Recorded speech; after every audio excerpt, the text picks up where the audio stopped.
Ang basa ng ating kapalaran ngayon ay maaring tumutukoy sa iyo, o sa ibang tao, na kapareho mo na zodiac sign. Ito ay isang simpleng gabay po lamang. Tanging ang Panginoon lamang ang siyang nakakaalam sa magaganap sa ating buhay. Gawing gabay at libangan lamang. Tagalog Chinese Horoscope. September 20, 2023. Year of the Rat. Magkakaroon ka na ng pagkakataon na itama ang iyong nagawang pagkakamali sa isang kaibigan. Gayunpaman, hindi ito nangangahulugan na dahil dito ay maibabalik mo na sa dati ang lahat kung paano kayo noon. Maswerteng numero 16, 29, 30, 32. Year of the Ox. Baka ito na ang huling tsansa na maibibigay sa iyo ng iyong karelasyon. Kung hindi mo pa rin susundin ang kanyang mga kondisyon at kung palagi ka pa ring makikipagmatigasan sa kanya ay sa wala pa rin mauuwi ang inyong relasyon. Maswerteng numero 11, 22, 26, 28. Year of the Tiger. Dapat mong pag-ingatan ang iyong kalusugan. Sa araw na ito at sa mga susunod pa ay magiging prone ka sa karamdaman. Kaya ngayon pa lang ay siguraduhin mo na makakakain ka ng mga healthy foods and fruits. Maswerteng numero 45, 47, 54, 58. Year of the Rabbit. Isang tao ang magbabalik sa iyong buhay. Kahit ayaw mo na ay ipagpipilitan pa rin niya ang kanyang sarili. Dahil sa kanyang effort na gagawin ay magdadalawang isip ka kung dapat mo nga ba siyang ipagtabuyan o tanggaping muli. Maswerteng numero 51, 59, 63, 67. Year of the Dragon.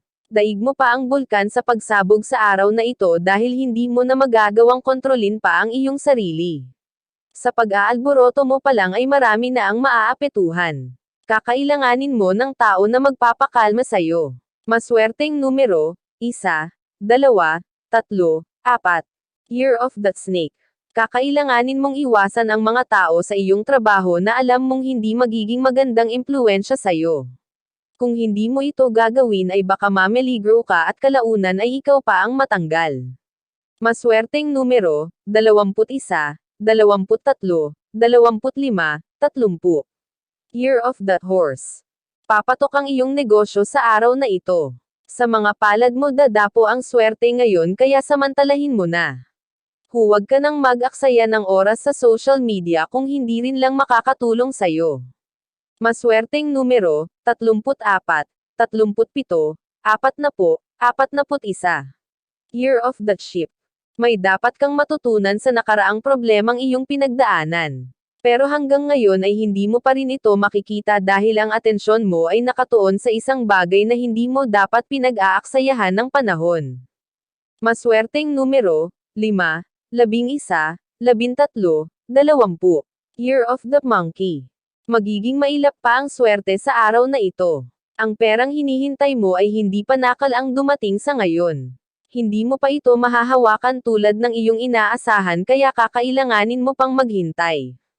Maswerteng numero 68, 70, 73, 80. Year of the Rooster.